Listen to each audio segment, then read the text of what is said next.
KOSPI closed at 6,956.83 Tuesday, up 0.73%, one day after an 8.95% plunge tripped a circuit breaker. Goldman Sachs says leveraged ETF program selling, not fundamentals, amplified that crash. Short pressure on SK Hynix has already peaked, with borrowed shares down 24% from their record. Retail investors bought all 6 of this month's down sessions. 4 flow signals, 1 rebound. It's Wednesday, July 15th. Here's what investors are watching in Korea today. 2 crashes this month have cut the KOSPI nearly 20%, and global banks spent the week dissecting the damage. Their verdict points to mechanical selling from leveraged funds rather than a fundamental break in the semiconductor story.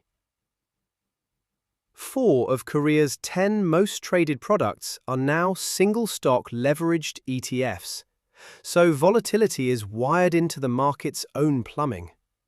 Here's what the numbers show. Foreigners and institutions dumped a combined 3.9 trillion won, about $2.8 billion in Monday's crash, with program trades at 45.4% of the flow. Both flipped to buying Tuesday, and program net purchases hit 1.07 trillion won, roughly $770 million, through a 500-point intraday swing.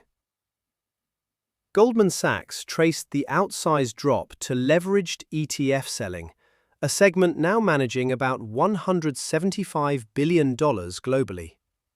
Morgan Stanley raised 2027 and 2028 big tech capex forecasts by 9 to 10%, arguing the memory cycle is not finished.